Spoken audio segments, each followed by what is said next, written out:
board. So it looks like we're good. So I'll call us to order. First, I move for the approval. have a movement for approval. Have a second from Ms. Boatright. All in favor? Aye. Aye. So sounds like that moved very well.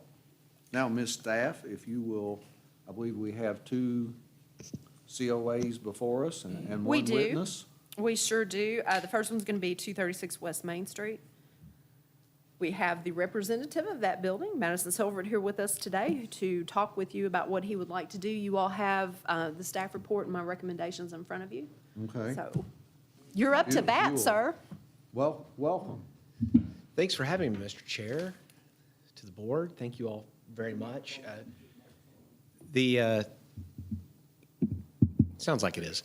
Yep.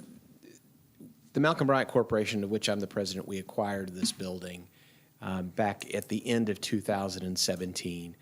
One of the things that we knew that we wanted to change at some point with this building was the 3rd Street entrance, which was deteriorating and was also, we believed, potentially unsafe. It swings open into a ramp, and so if you're handicapped and you open the right-hand door, you can't go down the ramp. If you've ever been through that entrance, you've probably seen that. This week, I was going up to CenterWorks and went, this is awkward. It's awkward. It's awkward. It's not a historic door. It's a storefront aluminum door that's been there since we acquired the building and probably has been there for several decades. But it no longer shuts, so it needs to be replaced. We've designed a door to be installed there that is a sliding automatic door, so it will eliminate that problem of blocking the egress. It also is going into the existing door opening. We're not changing that opening in any way, and we're maintaining the opacity of the glass. It's not going to be any more tinted than it is now, which is not at all. And it's going to also maintain the glass transom at the top, which exists there now. So except for the mechanism of the door, it's going to be substantially similar to what's there right now. It's going to be safer, and it's going to be a better system for that building. So we'd respectfully ask that the board approve our COA. Any comments from staff? As you can see in your finding of facts, the doors that are being replaced are really not historic. So they are of like materials that are very durable. The opening won't be enlarged, and as Madison said, the tinting won't be drastically darker. It is a highly visible entrance, so I think that transparency is important. So that's retained. Mary Gerard also said to let you all know that she was highly for it just because of accessibility issues that have been at that door. So my recommendations are to approve it without any conditions because it's within the proposed guidelines. I think it's a fine project. Too bad we can't take video of it for people who want to see what not to do. What not to do. Well, we got lots of pictures, so I've got lots of pictures of it. So my recommendation is to approve without conditions. Very good. Do I hear a motion somewhere? So moved. Have a motion to approve. Have a second. Any further discussion? Almost looked like you had a question there. Nope. With no further discussion, all in favor? Aye. None opposed? Thank you, sir. Thank you, Mr. Chair. If it's okay with you, I'd like to be excused. You very, very well. Maybe get back to work, please. I will send you your COA sometime this week, but you guys got the red light to go. So, thanks, no problem. Just one comment. Yes, sir. Thank you for cleaning the canopies. Oh, you're welcome. Yes. We had to go through a lot of tests to figure out the right way to do it without destroying them. And I was curious if that could have just, I've been watching those for a long time, so I'm like, gee, they had to take them down. I was hoping you could just soak them or pressure wash them or. We believed that they would have been destroyed if we'd pressure washed them while they were hung. And so we took one out of town and really gave them to a dry cleaner and tried to figure out how we could do this. And then we found a system that worked and took them all down and I'm glad they're back up because they do look a lot better. A lot better, yes. Yeah, Thank you. thank you. Thank you. All right, Madam Staff, what is our second? The second one is 123 North 4th Street. That's the Weisiger Building. Mr. Bottas is not going to be able to make it today. He's out of town. I've met with him several times on site down there now. What he is basically doing is replacing that decking and the a patio area up on the top of the building. The only place that that railing is really visible at is in that adjoining parking lot there, and you got to stand way back. However, he has proposed a design that I think is pretty fitting. It's a very durable material. The wire gauging in there won't be as visible from the street as what's up there now with that railing system. He had a mock-up. That picture is also included in your packet. The only difference with what he has pictured here, there's a couple things. The mesh will be smaller. It'll be a 4-inch galvanized mesh as opposed to a 6-inch, which really doesn't increase its visibility at all. And it will be finished with, of course, finished lumber. What he has is just the roughed out frame of that. So there'll be the wood railing installed. To me, the design, I think, is better than what's up there now currently because it's less visible. I don't think there's any issue with the durability of the products that he's using. So I've recommended it to be approved without any conditions added onto that. So, and I told Steve I would relay that to you all because he wasn't going to be able to be here. So my recommendation again is to approve without conditions. I have a motion to approve. Do I have a second? Second? I have a second. Any further discussion?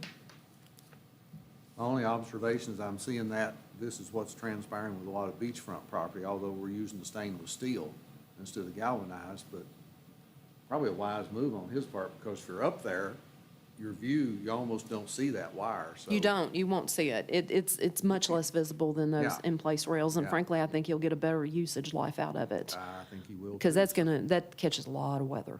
Anyway, so I have a motion to approve. I have a second. All in favor? Aye. None opposed? Tell Mr. Bottas, thank you. I will. Then see if you can get him to repaint that ghost sign on the side of the building. The old- Yeah, I talked to him about that. I'm like, that's pretty cool. He's got some really interesting proposals that will probably be coming in front of you guys very Okay. soon, so. Tell him to, right, John, tell him to speed it up a little bit. Yeah, he's working on it. I meet with him pretty regularly. That's not an official. No, it's not an official request. We've But- been working on this forever. so. He has been. So, believe me, there are very long, detailed meetings, believe me. We want to skip over staff approval, go to number 5, discussion of board election, just in case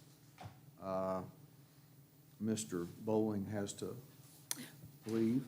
Yes, sir, that's fine by me.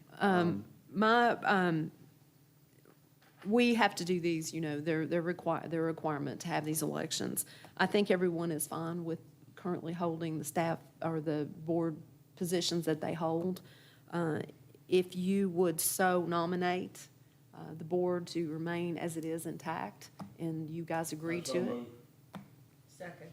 I have a motion second. Any further discussion?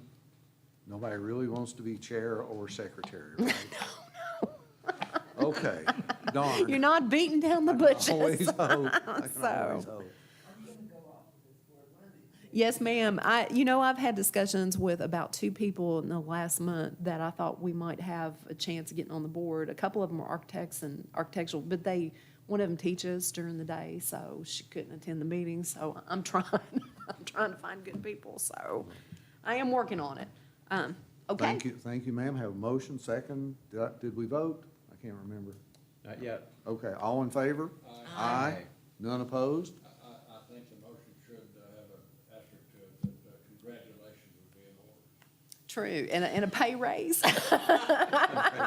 Yes. We're holding out for a pay raise. Okay. Ma'am, if you'd like to go just hit briefly on the staff approvals? Yes, most of these are pretty explanatory. And when I sent a lot of you all the electronic files, I did not have the finished pictures, but they should be included in that packet now. I've went back to several of them. 228 South Second Street is the Christian church. If you will remember, we approved some time ago to do a stone-clad ramp. They came to me, they had not gotten it completed yet, so we extended that for them. And now it is completed, and there's a picture within your packet of that. It looks great. They've done a really nice job there. 115, We were lucky on that. That could have gone sideways. oh, yeah. So many, I've actually met, I went over there and had a pretty extensive look at the church with them, walked through it from top to bottom. I'm talking with them now about doing some tax credit work on the church, especially with windows and stuff. That church is remarkably intact, and they're very interested in putting back the stained glass picture window that's now currently covered over. So we're gonna try to see if we can't find them a little money to help them with that. Because that would be outstanding to have that reinstalled there. Yes. So they are moving in the right direction, and great guys to work with and in a cool place. I love crawling in old attics and stuff. That's fun. So not in this heat so much, but, so that's been completed now. So we're good with that. 115 North 3rd Street is the vinyl lettering on the canopy down there. It is the CBD bar, whatever they call it. They had actually done the work. It came to me that the work was done without a COA. I went and visited with them. Now the COA's done. It was within compliance of the sign guidelines, so I went ahead and staff approved that. 128 South 4th Street was a window graphic. That is the Bricks and Brews. They have on one side of the building now, they have, I guess, an eatery in there called Voodoo Eats, which is interesting. I might have to, maybe Jamaican, so that would be good food. I don't know what it is. But it was also within the compliance guidelines, so staff approved it. 321 West Walnut is the building that's kind of, we've seen that building before. You all approved the shutters to be put on the building. We did not approve the painting of that building because it was raw masonry, but AAA has opened an office there, and they needed a wall sign, which we approved, and the graphics on the door, which are all within the standards, so staff approved that. 119 East Main Street is a standalone frame-mounted sign, and I think that's an insurance agency or a realtor. I can't remember. It's in your packet. You've got a picture of it in your packet, but it's within the guidelines as well. It's frame-mounted, which is allowed in the district, and it actually looks much better than what was there previously. Our old friend 305 West Main Street is La Costa Nostra, however you say that. The one that was staff approved by me was the window and door graphic, the graphic signs. Okay. I do see that the other sign is up. I did do a COA for that, just to bring you all up to date, that has the city commission's demand for it to be taken care of if something happens to that. It's just gonna be up to us to make sure that happens. 132 South 3rd Street is, if you remember, that is the Farmers Bank that is in the old Masonic Hall down there. We denied the first COA because they requested to put it up in a non-traditional place on the building. They came back to me with a blade sign that looks very nice. It is also in compliance that. of it, Looks so it good. looks great. It's highly visible. I think we made the right call on that, and I think they'll be better pleased with it because truly where they had initially proposed it, you couldn't see it. I mean, It was awkward. it was awkward, and it's in a non-traditional place. There was no traditional sign band there, and really you had to crane your neck up at a weird angle to see it. So I think and I drove by it with the car, so the visibility, I think they've gotten what they were wanting to get. So I think we're in good shape there. All of those have been staff approved. You should have the images of the completed work, which I always go back and take a picture of that completed work, so it's within our records that that's been done. This system is working pretty well, I think, with Okay. the staff approvals for the signage. It keeps you guys out of here every month to say, yeah, that's a great window graphic, so. Yeah. A little background for Gary, we used to have to meet on every one of these, and it was like pulling teeth to get the ordinance amended for staff approval. It took years, didn't it? Yeah. It was like Oh, my God. It was a no-brainer. It's like, Well, I mean, the ordinance allowed for it. We just had to get through, you had to have qualified staff and things of that nature. So we got that done, and it's easy for me to take care of it. And now, if it is something that is non-conforming or non-compliance or goes against the guidelines, you will, of course, have to hear that. But as long as it goes within our guidelines and it is the type of sign approved in the district, we can administratively approve it or staff approve it. So that was allowed in the law, so that's a good thing. Sounds good, and we always know who to blame. Yes, that is correct. That's it. That is correct. You certainly do. I guess the next thing we need to talk about are the CLG grant applications. We've kind of batted this around. The good news is, we have now been fully reimbursed for both of those bloody surveys. They are done in the books, and the city has the check back. So, yay. Thank God. I am not in any hurry to get in any surveys again with the Heritage Council. So that leaves the question, what do we want to do? We have, as a board in the past, talked about a tax moratorium on buildings if work is done on that building which is in compliance to the Secretary of the Interior standards.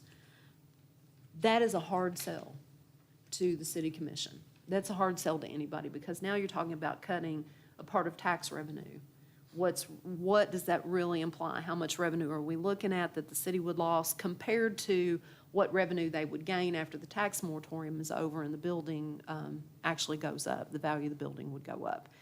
And I think a really good way to do this would be an economic impact study.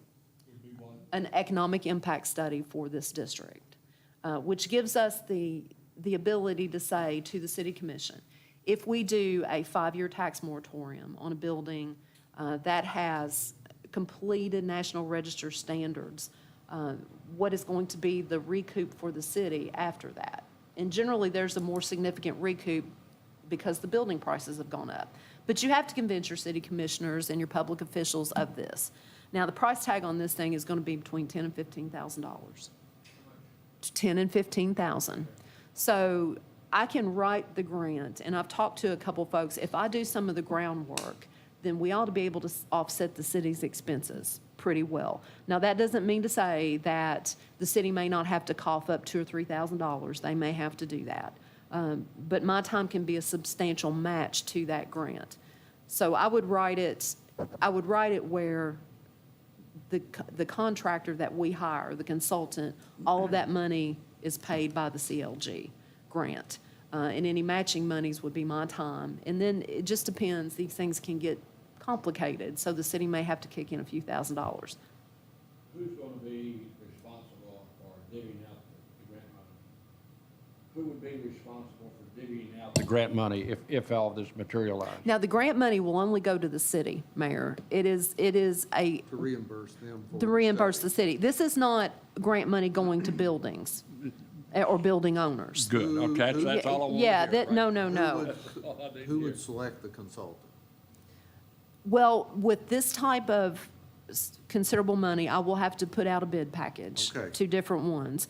I have a couple I've got consultants. a couple of suggestions of some folks I've heard of that have done this, and it's on the university level. Yeah, we've had several universities. I've been in a couple of these economic impact studies. I did one. This is a good training for students. that Sure. A lot of universities. I have to did one a work few with. years ago for the American Battlefield Protection Program, looking at economic studies for battlefields. We used, the University of Ohio was one of the bids, the Rimke Corporation was one of the bids, and they'll send us back a package of what they can do. And then we will look at it and make the selection, because with this type of significant funding, we're going to have to get bid packages and proposals back from people. Right. So we'll send out 5 or 6 of them. If you don't, if it isn't on your list and it may be new to the radar, EKU is doing some of these Okay, now. good. And actually, your dean of the College of Business is a Danville resident now. Oh, really? Okay. so- Well, if this is something we want to I mean, pursue, it's all open bid, but we need to make sure sure, it's on the list. absolutely. And if this is something that you all would like to pursue, I need to get the wheels moving and find out what kind of costs we're looking at to put the bid package together. I just want to get the green light or red light from you all to start into the research, because it's considerable to You get need it that in the done. form of a motion? Yes, ma'am. I move that we authorize Joni to go ahead and start the process. I have a motion. I second. I have a second. Question. Yes? If all this materializes, Yes, sir. like you're suggesting, Yes, sir. and this You've been Gold- asking go- for this for and this years. golden pot of money comes in from wherever, how is it distributed to Mr. or Mrs. X who owns a piece of property on Main Street? So this is not going to be the city or any city entity handing a business owner money. What this will do is offset the property taxes on Tax that abatement. building. It's Who a makes tax. that decision? Who makes it? Well, what we would do is we will have to form some sort of application, and I would do that with the Heritage Council. And there has to be With certain, who? the Kentucky Heritage Council. Okay. Because these buildings the work would have to be qualified through the Secretary of the Interior of the United States through the National Park Service. So only certain types of work would be eligible for this. If you want to come in and revamp the second floor for residential, and you've got to put new windows in and fire suppression, and as long as it's in accordance with the historic preservation codes through the Secretary of the Interior, then that building would be eligible for it. So you can't just say, well, I'm going to put new vinyl windows in this building. That's not going to be eligible. It's got to be eligible work through the Secretary's office. Does that make sense? And there's certain codes. That booklet, and I can send you those links that talk about, there's 3 standards. There's a preservation standard, a rehab standard, and a restoration standard. What we would be looking at is a rehabilitation. I understand all that. Okay. My question in the back of my mind is how does the dollar get from here to the property owner? He or she has to file an application. Yes, sir. Now and the criteria, who makes the decision? Where I'm coming from, I don't want it to get political, because there was grant money that came to this community and it was divvied out and it was Right. political. Who got it? Well, this is a pretty black and white thing, Mayor. There's no grant money to be divvied out here. If your application meets the criteria, then you would be eligible for a Okay. tax That's all I need to moratorium. hear. Does that, Yep. you understand it? So I don't want to get in the business, or this board to get in the business of handing out grant money to anybody. I think you answered my question. Yeah, that's how we would facilitate that. I would work quite a bit with other communities to see how that has worked for them. And that application, I suspect, is going to come up in front of this board for certification. Sold you 2 buildings too soon, didn't you, John? No. Official record, I'm teasing John. here. Okay, so, and then I guess we need a vote on that. Have a motion, have a second, all in I have a favor? question. Sure. Oh, I'm sorry, excuse me. Put my hand up. Yes, sir. So first you have to investigate the process, but you won't be putting out bids until you apply for the CLG. Well, we would not put out any bids until we have the CLG grant to do the So work. the first step, because the motion was to authorize the process. That's right. So I just wanted to verify that. So what this will do is I will do exploration and get a ballpark cost of what this is going to cost. Because I've got to have that for the budget for the grant anyways. When I start writing the thing, I've got to know what it's going to cost. And it is within our purview that I contact these folks and say, hey, how much can you do this for? I mean, we can do that legally. We're not making any binding agreement with them. We're just finding out, what would you charge for this? And I'll ask these firms, what are you going to charge me for this?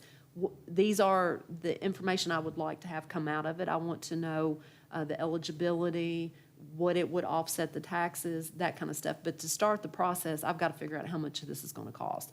And then we can put the bid package and the specifications together after we get the CLG grant. You all will see that grant well before it goes in, so that we can make any modifications to anything that you see in there that you want to add to the language of the grant or for our goals for the outcome of the grant. So if you see something that I've missed, you'll have the opportunity at that point before the grant's even submitted to comment on it. Who's the agency again that you work with at the state? It's going to be the Kentucky Heritage Council. Okay. They are the State Historic Preservation Office. So anything that flows out of the National Park Service goes into them. So it is in fact their grant. And Orloff Miller, who came and spoke to you all, he helps facilitate this for a lot of other communities, and I've talked to him about it 2 or 3 times. Frankfurt just completed an economic impact study. It wasn't necessarily geared toward tax moratorium, where I want to gear this one towards. But, so he's familiar, and I would work a lot with him. and rely on him a lot. Very good. Okay? All right. Any further questions? Have a Call the motion? question.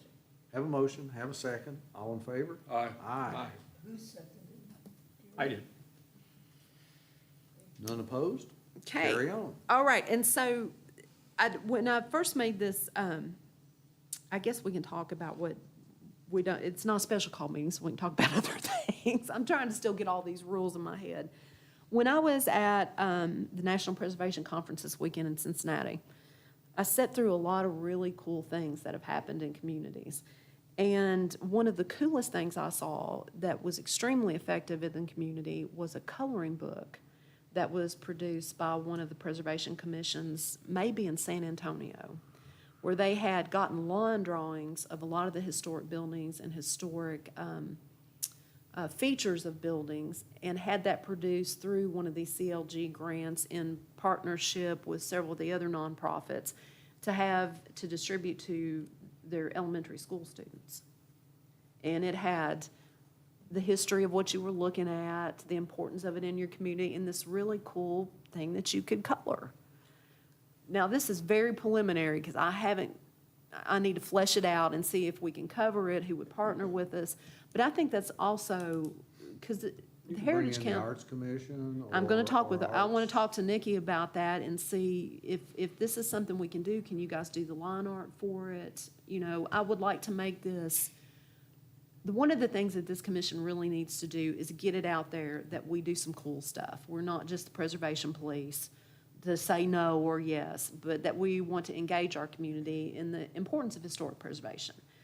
You need to start with the kids. If you can give the kids something to do, the parents get interested and say, oh, that's pretty cool. We did that scavenger hunt a couple years ago, as you remember, and that was really well received. I think that this is also worth pursuing. We may be able, worth pursuing this coloring book. I could get maybe a small CLG grant.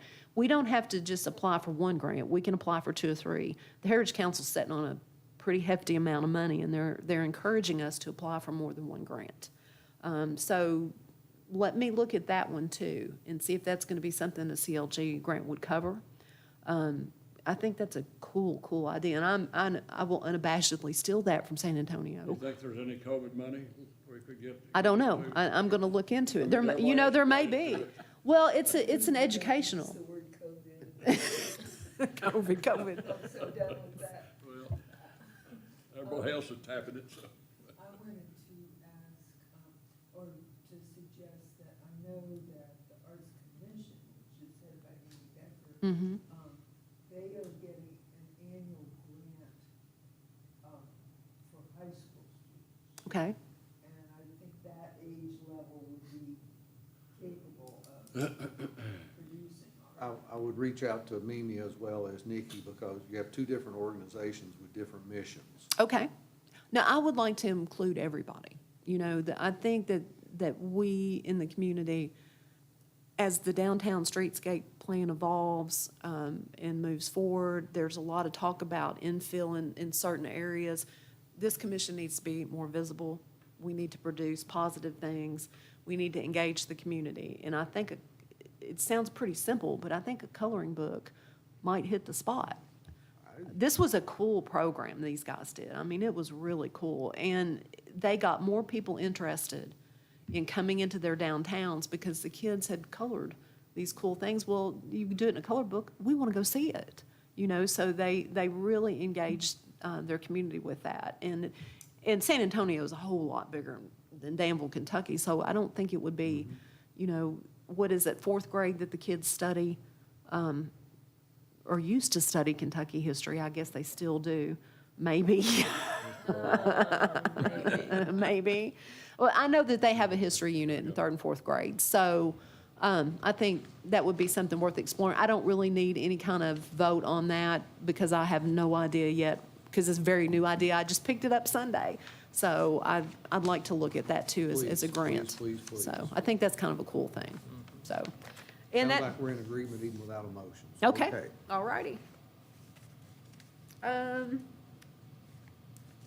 then I guess Mr. Noble will tell us about his visit, and you also, Tom, went to the Center Point, or the Center Works That is workshop. correct. So Mr. Noble's going to give us a report on that. Yes, glad to.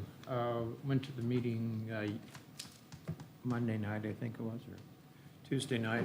CenterWorks has been tasked with studying parking and walkability issues downtown. And so they reached out to, I think they had 100 interviews of various businesses and public entities, getting their input on what works, what doesn't work as far as parking and walkability. And I gave you a copy of their handout. This was a preliminary list, community brainstorming of problem areas. I won't go through it, but it basically, of course, comes down to availability of parking downtown. That's what it's really all about. They will have a summary. So this was the third iteration of getting public input. Not a lot of people were there, quite frankly, when I was there. I think we had 5. Yeah, I'd say we had about the same, about 5. Okay. But they were quite animated about, people parking in front of their storefronts all day long. And this is parking in 2-hour parking limits. And apparently, the city will not enforce a 2-hour parking limit. So those were some of the things that were Okay. bantered around. And one of the items that came out, I don't know the validity of it, or just discussed, was the hospital staff abusing the parking. They don't use the hospital parking structure because it's too inconvenient for them. So they park on the street, occupy retail trade parking spaces on a daily basis. So that was one of the items. The other was apparently very few people use the parking structure. They would rather drive around looking for a parking space than spend $5 to park all day at the community parking garage. So there was some discussion about can we make the garage free and install metered parking downtown to enforce, short-term parking. That gets some people animated and some not, so who knows where that's going to go. They're going to have another meeting tomorrow night between 6 and 8 at the CenterWorks above the hub. Free hot dogs. And they're going to summarize all their input from the public. So that's kind of where it's at. Okay.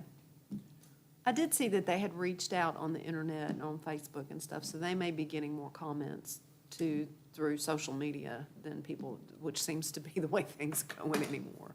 It's so true. I don't know, that's a very difficult issue in every downtown with parking. I will say to you this, in Cincinnati, when I went out to eat, I paid the restaurant $5 before I even got out of my car to park in their parking lot.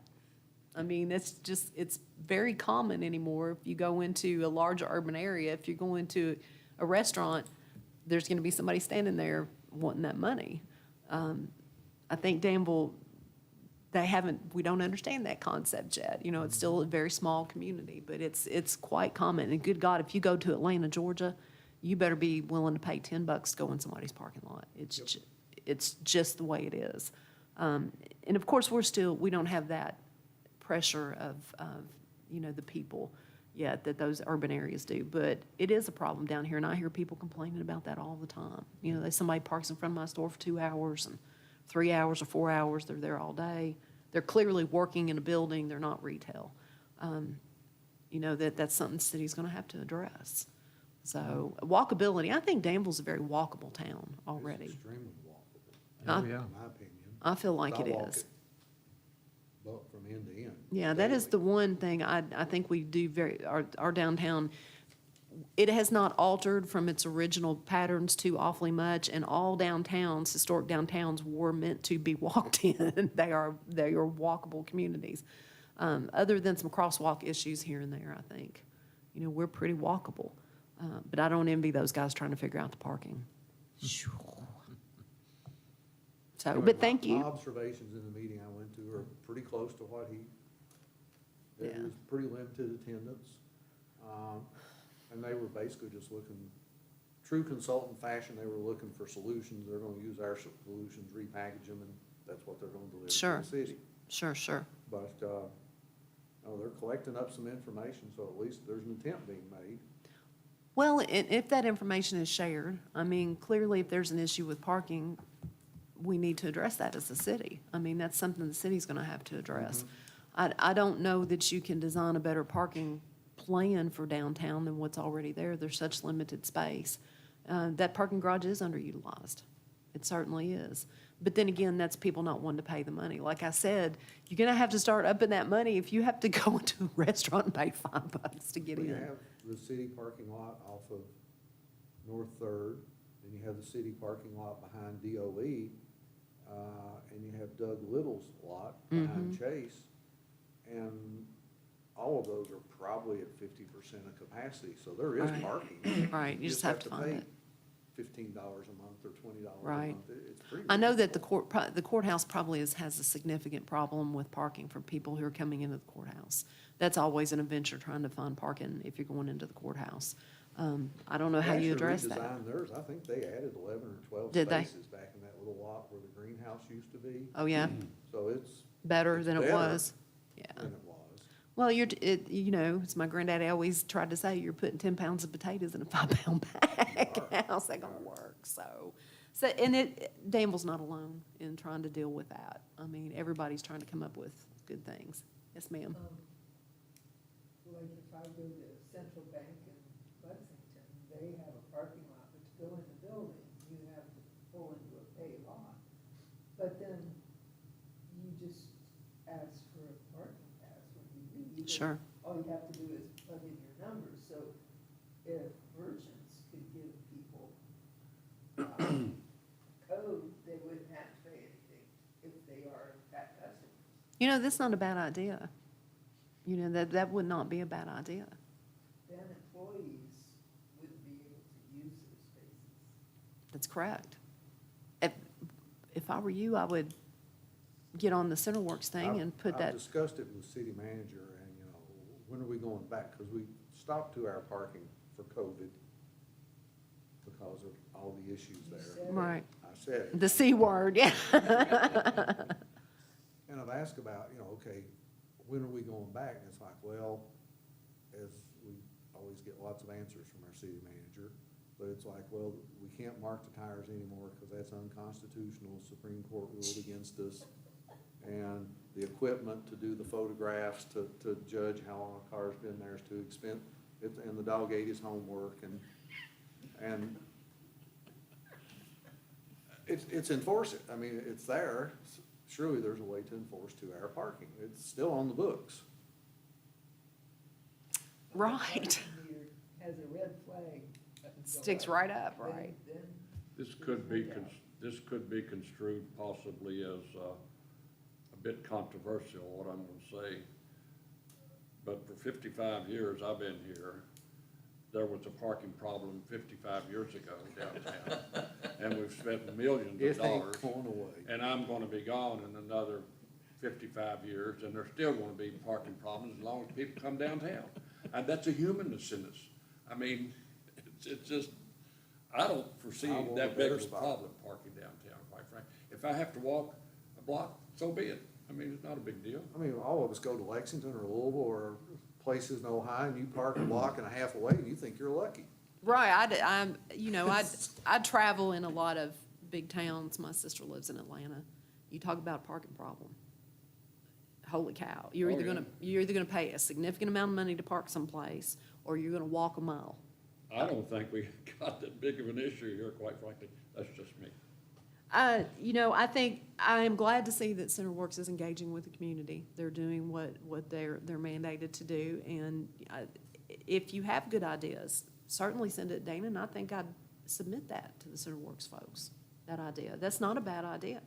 And if it comes down to, you have retailers on Main Street having that issue, that's a pretty good idea. It gets free parking for them, and I mean, it could be I something. gotta go, but I want to say one last thing, Mr. Chairman. I would like maybe this committee to endorse the thought of that the city maintains the flower beds, what they got, or improve more of them, what they have. So maybe we need more flower beds downtown.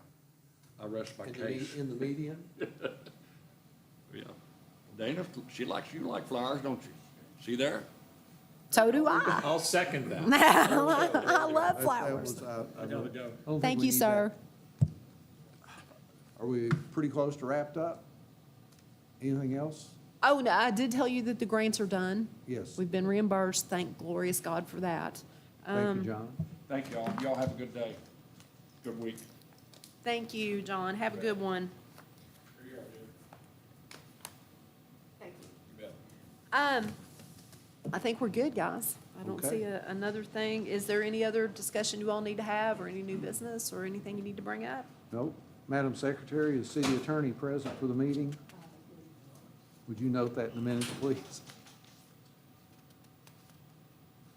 We do let him know. And I always recognize that he's not here. We do let him know.